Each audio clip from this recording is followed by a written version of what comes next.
Hey guys, what's up? I'm here to give you guys a recap on the new episode of Dragon Quest The Adventure of Dai on episode 6 or Dragon Quest Dai no Da'i Boken on episode 6.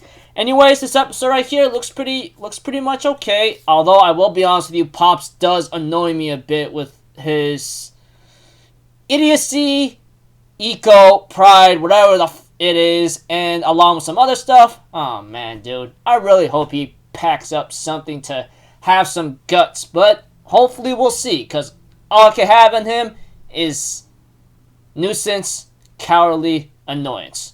Now, you guys might be thinking otherwise, I don't know, but I'll get to that just a moment, okay? We have to it that Dai is about to go set off his adventure to go to defeat the Demon King, or Demon God, whatever that guy is, and of course Hadler himself.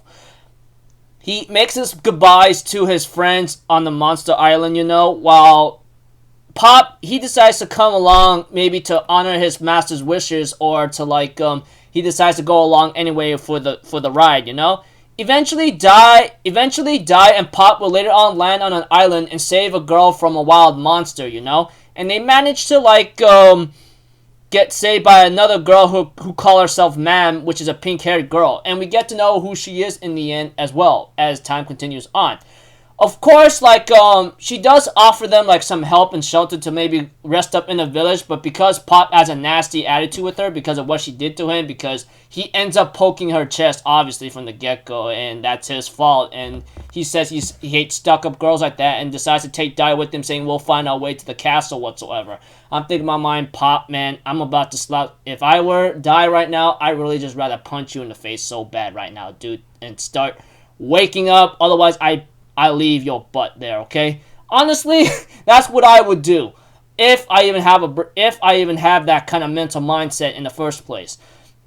Mom ends up telling them go F off, I guess, because of their stupidity. Well, Pop's stupidity. As for the package they left behind, they didn't realize Gome-chan is right there. And I do feel annoyed with that stupid gold slime hanging around, but hey, I guess it is what it is. I don't know what's gonna come out next for that little gold slime or Gome-chan, but we'll have to see. That aside, we see to it that Hadler contacts Crocodile, the Beast King, which we get to know that he's part of a certain legion known as the Furlong Legion, which is known to be a lot of beasts whatsoever, But that aside, Furfang Legion, I mean.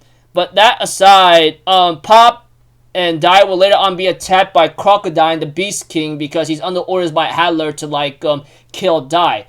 At least Hadler understands that he cannot let Dai live or let him go after what he did to him, And the fact that the Crocodile takes this information seriously, decides to take Dai head on.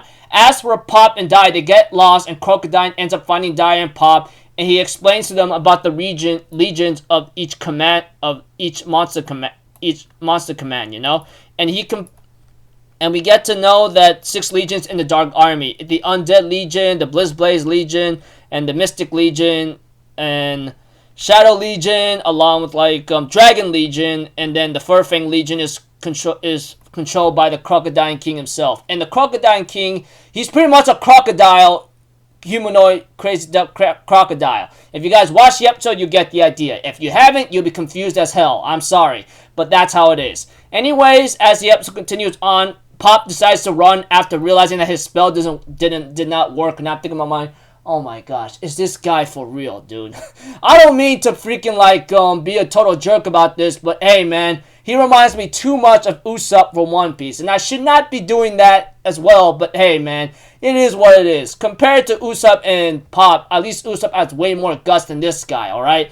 But that aside, Dai decides to take him on head on by himself, but he knows he can't do it by himself. He asks Pop for spell coverage, but he just ran off after Crocodile ends up splitting a mountain in half after showing his true power.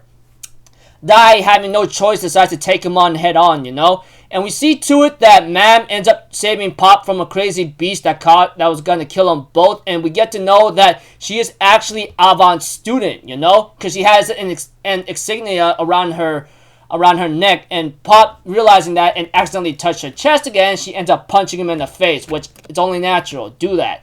as for Dai, he actually held his own against Crocodile for a bit, but unfortunately for him, he did not. He will later on be overwhelmed by a legendary vortex axe that could cast spells, you know, which is also a nice reference to Dragon Quest. I mean, I know I shouldn't make these crazy references, but hey, man, there's a lot of weapons when it comes to the game that could cast spells.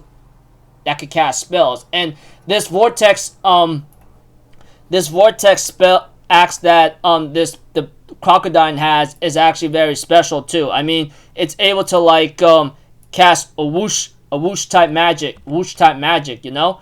And we see to it, of course, Dai will later on somehow manage to do some damage on Crocodile, but the heat breath was what caught him off guard when Dai tries to attack him recklessly head on again, and that causes Dai to fall down and he's paralyzed, you know. Looks like he took a lot of damage, which is only natural. I mean, depending on the situation in the game, which I really gotta stop making references, but I can't help it anyway. If you take too much damage, you're more likely to like unable to like make any attack in the first move anyway. And that's what happened to Dai. And as for Mam, she ends up firing something at Dai, and Pop thinks Dai might be in trouble and screams out his name. The way I look at it, it looks like to me she fired a healing spell, obviously. I mean, if she really wanted to fire a killing spell, it would have been more destructive. The way I look at it, it's covered by light and aura and gentleness, so that doesn't look like the case. Preview next episode, we get to know hopefully we get to know a little bit more about Mam, and we get to know what her journey, or should I say what her choice will be, and it's called Mam's Turmoil.